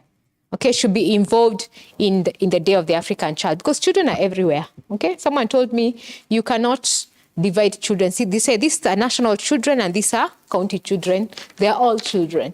Okay, because Ministry of Education is it Ministry of Health is a responsibility of the county government, isn't it? While DCS is national. Okay, you can't say no up to here this child is government, up to here it's county, up to here you can't do that. Okay, because children are affected by both national and county policies. Okay, any other comments? Yes? One, my assumption is we are only going to have one partner, that is you selling the CSO campaign, right? Yes. Yeah, number two, for internal accountability, perhaps we expect an activity report. Yes. So we are going to send, we will not, before we send out the report, we'll of course send it to you for validation. Okay? We don't put your name and say, we have never seen that thing before. Okay? So we'll definitely send the report to you guys for you to be able to see what we have been doing the whole day. Okay? And the outcome of both the survey and the two other surveys that you guys are going to fill in, so that you can be able to see that report. We are going to send it out to you guys to be able to see it. Okay? Are we okay? Yes. Okay.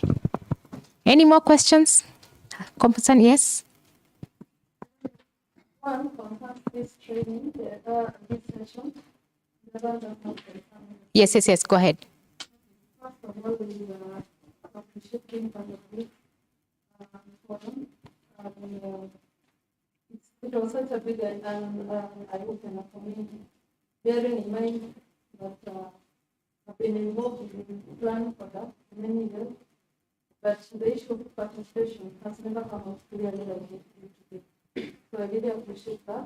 The other thing is it's something we're working on, cyber safety, and I wanted to know if there is any organization here that is fully involved in cyber safety.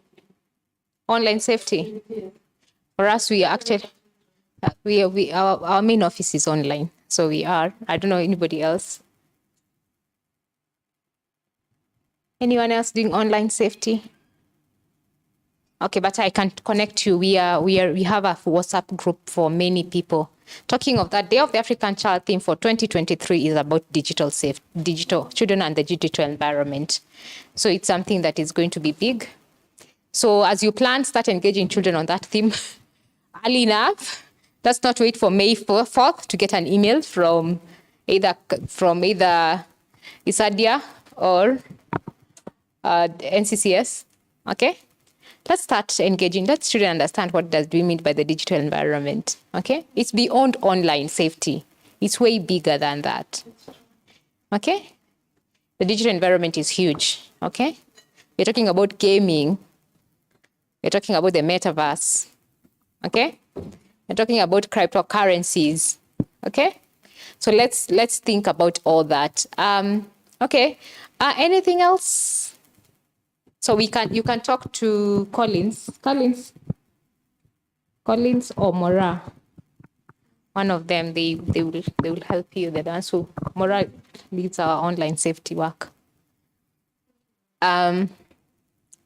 Anybody else?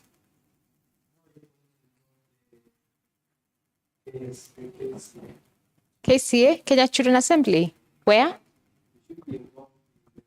Their role in ensuring that they can be able to use terms of organizing and ensuring that the issue of ensuring the DAC is understood very well within their ranks, because they are actually able to give it out in their own language, the language they understand, and the kind of language that you're going to tell them.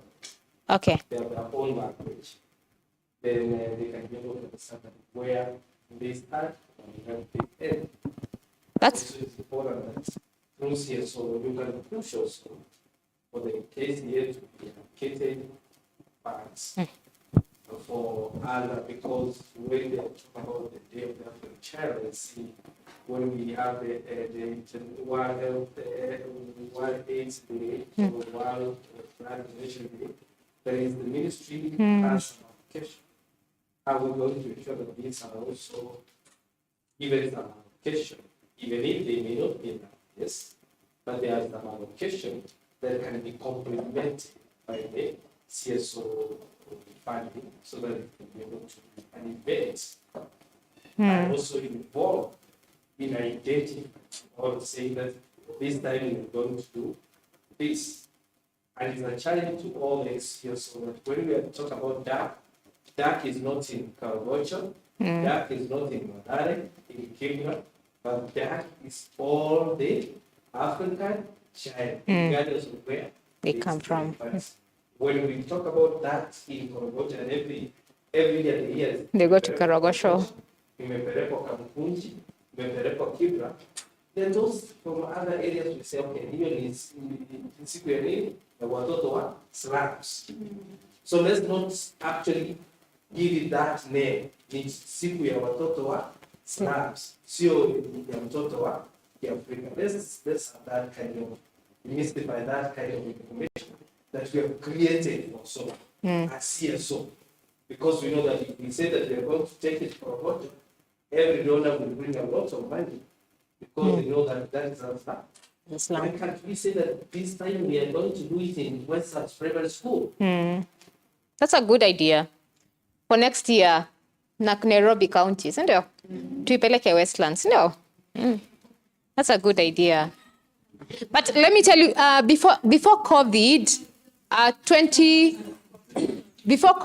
2016, 2017, 2018, 2019, myself and a buddy of mine called Ruth Koshal, we used to have a Day of the African Child in Braeburn and Hillcrest. And we'll give children, and they'll come up with amazing presentations on Day of the African Child. And they'll be happy. It will be like 2 hours in between class. It will not take the whole day like the rest of the children. But it was really a really good initiative. But COVID came, and because we had planned to do, like 2020, we had planned to do a big thing. And then COVID happened. I think we shelved those plans. I think we need to unshelve them for next year. So anyway, any more comments?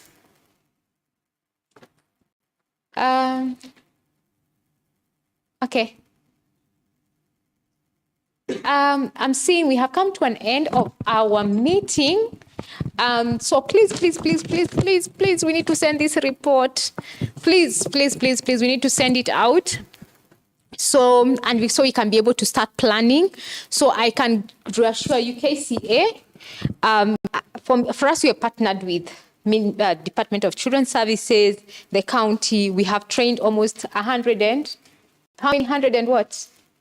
Collins, how many children have we trained from KCA? 150 children from KCA. We've trained them on digital literacy, on leadership, on communication. We engage them every single week.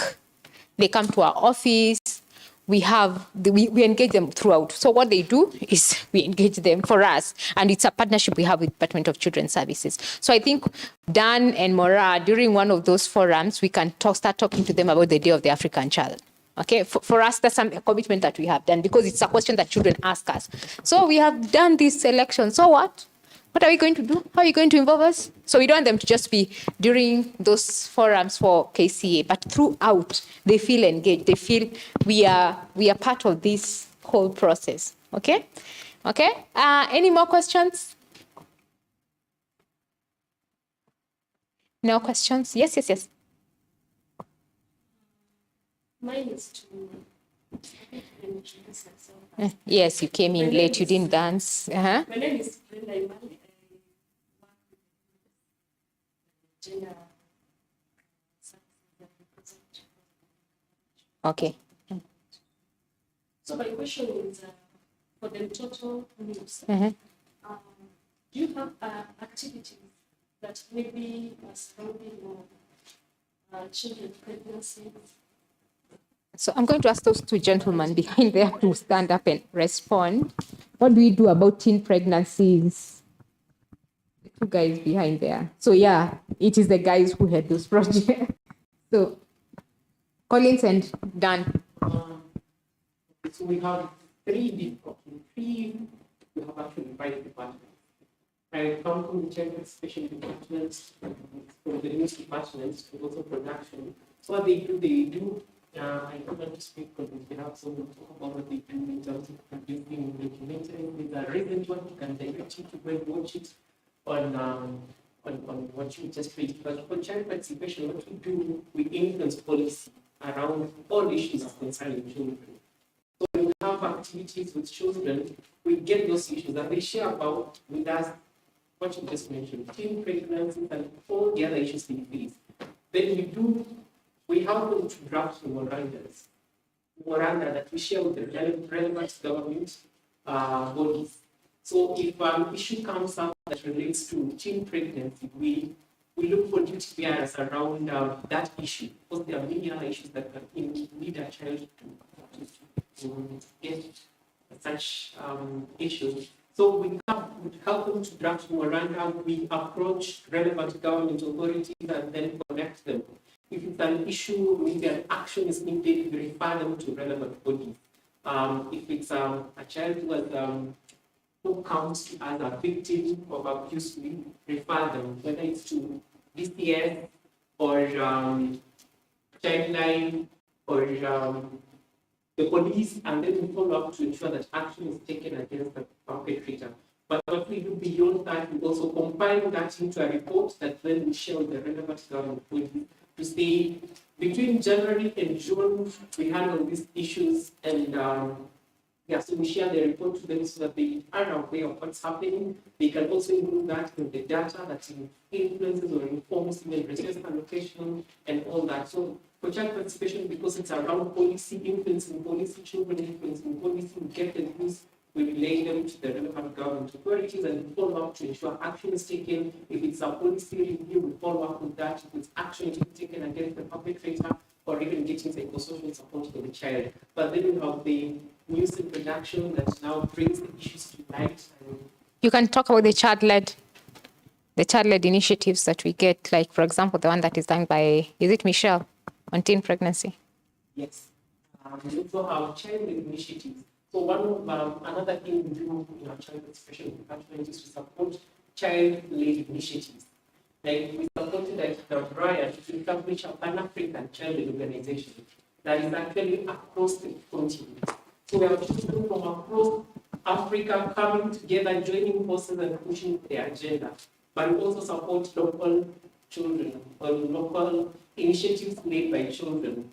And we have children who are already doing amazing work in that area of teen pregnancy and sexual drives and reproductive health issues. So we support them, we get funds, we lobby for funds for them, we highlight their stories in our social media and in our reports, and then also provide also platforms for them just to share their ideas and their initiatives, and then through just, by just creating visibility for their initiatives. Then they are able to get sponsors for their projects. We also guide them. Of course, their children, they need some guidance on where to go, what to do, how to build up their proposals. We write proposals for them so that they can then look for funds for their initiatives. So we actually have our own hub. It's called WISH. WISH is an acronym for Watoto Innovations and Solutions Hub. So it's like an incubation hub for child initiatives. If a child has an idea but they don't know how to translate it into a project, a viable project that can even win sponsorship, they bring it to the hub, and then we're able to sit down with them and guide them in drafting, putting the idea into a project, into a proposal, and then look for relevant sponsors for their initiatives. So we have so many children coming into our offices, and we help to shape their ideas into projects, including the one based about children. Collins. So, I don't have much to say because they are saying much. Basically, me, I'm on the side of media, giving children a voice, allowing children and giving children opportunities for themselves, and also teaching them how they can use the media to influence decisions, how they can use the media as a focus platform and all that. So basically, that is what we do, and we give children a platform. Programs that we partner with local TV, TV station that has countrywide coverage, where we share our content with them every week, and discussions, children discussions, as well as stories by children, and where we go with children with their own stories. And we only provide them with the technical support. Yeah. Thank you. Yes, have you answered your question? Okay. You meet up with Danny or with Collins. Okay. Because we are talking about the child, and just here focus on about the education of the child. And currently we all know about the new curriculum, the CSO. And I'm just asking myself, because of how it is going to be implemented, you realize in most of the schools, the high schools, that's where the CBC schools have been built. And remember, these are kids who are even below 11 years, and they are joining schools where there are other big students who are 17 or even 16 years. So as much as we are talking about healing, we also need to talk about prevention. Does somebody see the sodomization coming out among those kids? Lesbianism, introduction to drugs and ages, and who has the voice for these children? Because they are not aware of what they are to encounter in these institutions. That's a good idea, and I'm looking at Felix. I think it's something we need to plan after elections, how to prepare. It hits me because I know my daughter is 12, and I was thinking, I went to high school when I was 14, okay, and I still had a shock. So at 12, what does that mean for her going to high school? So, and those ones at night you wake up and it hits you, and then you wake up and shake. You literally, Yes, it's something, I'm talking as a concerned as a parent, not like a child rights practitioner, but it's something I think we need to focus after the elections. We need to come and sit and strategize on how to help children transition from primary, the younger ones, to high school. Because I'm in a space where I have seen something that we don't do. We don't help our children transition. Okay, you do your Form 4, you standard in, and then you're baptized by fire. Okay, unaambia ujipange, si ndio? But we don't help our children to know, in high school, you're going to face 1. In high school, you're going to face 2. In high school, it's not as easy as it was in primary. You're not going to be spoon-fed, you're not going, no, we don't help our children. Like for me, I'm thinking when I was transitioning to high school, nobody told me I'm going to write lots of notes, like the kind of exams I'm going to respond to, I'll have to write it down, that I'll have to read for myself. Nobody told me that when I was transitioning to high school from primary, okay? So I think it's something that we need to do. After elections right now, I think if we say anything bad, we are going to be arrested because we'll be told we are going against government, and the CBCC. But after things have settled down, I think that term, we need to start coming up with strategies on how to help children transition, especially the younger ones who are transitioning from primary 1, from grade 6 to junior high, okay? So I think it's something that we really need to think about. I agree with you. But right now, we can't say anything. We'll be arrested. Okay? But I'm thinking, being a pilot project, if it fails to our children. Yeah, that's a challenge again. I don't. They are not electing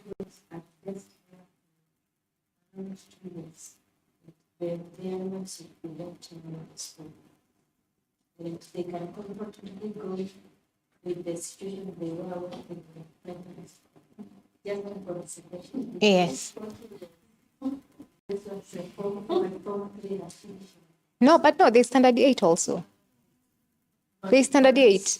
But most of the class 6, the way they're supposed to be transition, they're supposed to be based in the same primary school. Not high schools, yeah, they're high schools. That's what the government was.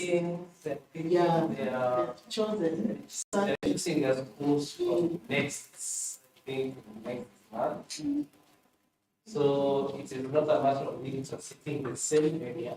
Yeah. Actually, I've been involved in the mapping of some of those schools. Some of them remain basic. Unfortunately, is that most of our kids will end up in private schools. Yeah. Already, we were doing the mapping of those private schools who have between 1 to 2 junior secondary. And actually, we did 90 of them in Nairobi were approved. So for Nairobi, I think much of our kids, because every year we have about a gap of about 44,000 kids who are actually not getting vacancies in Nairobi. You go to Kiambu, to Murang'a, to Machakos, and all the areas, all the way to Kisii and other areas. Now it is going to be a problem because we are having a double intake January. So we are not talking about 44,000, but we are actually talking about over 100,000 to about a tune of about 150,000 in Nairobi who will not have chances to translate to go to second schools within Nairobi. So it's a challenge that is a time bomb that we are sitting on. The government is keeping mum because they are actually exiting this August. So they have left that whole burden in the incoming government, but it's not an easy pass because class 6 must translate to second. Then we have class 8. That's a double intake for this year. A double intake from the other year, because also the current class 7 will be going to Form 1 at the same time with the current grade 5. So for those 2 years, it will be held. So it is something that we need to work on. talk about. And that's why they have allowed private schools to start those who have facilities and are able to start those schools. And in November, they start doing mapping. In October, they start doing mapping of the public schools that can be able to host junior secondary within the same compound, those who have facilities. But it's a challenge. It's something that, as we talk about the Day of the African Child, what I'm foreseeing is that the rate of dropout is going to be one of the worst that we have never seen in this country, unless we wake up and do something. Otherwise, in January, we are going to have about 40,000 kids loitering in the streets of Nairobi, not having anywhere to go. I don't know how we are going to accommodate them. Now you get my point. I am saying there is something coming up, and most of us, we are not aware of that. And my point was, these kids, they are joining high school. Actually, most of the schools have been built in high schools, the government institutions. And a child with 11 years is going to high school, sharing the same bathroom, the same toilets, the same dormitory with somebody with 17 years. Remember, maybe even this boy has not been circumcised. Na anaenda kwa vijana wa 17 years. How will this boy survive? So it is us as the organizations that are advocating for the rights of children and protection of children. Keep our eyes open, our ears open for the sake of these children, and also recommend to the government and see how our kids will be safe, because they won't be safe. Yeah. Okay. So thank you. I think that's something we need to pick up. I've looked at the list, and I think something we pick up after elections. So I want to say thank you, everyone, for sitting with us. I know it's not easy. We have meetings, you have other things that you need to do, but thank you so much for sitting with us the whole day. I'm grateful to hear that we learned something, okay? So as I asked you in the morning, I'm going to request you to pick one of the papers from your folders, or from your books, these notebooks. Just pick one paper and write for me something that you thought was something you learned, something new that you learned from this meeting, and something that you are not happy about this meeting, and something you'd want us to include in future meetings.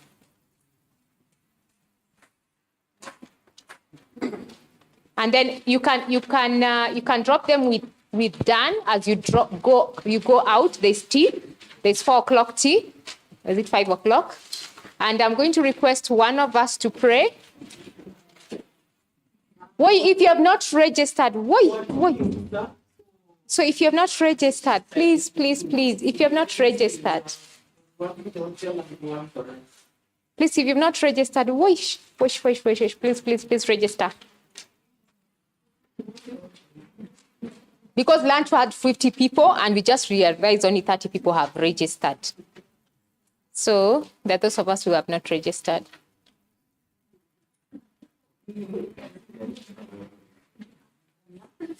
So as we do that, I'm going to ask one of us to pray. Someone to pray. A volunteer? A volunteer. No one wants to pray? And to thank God for such an amazing day.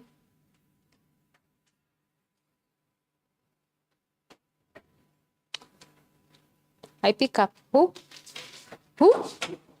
Terry, please pray.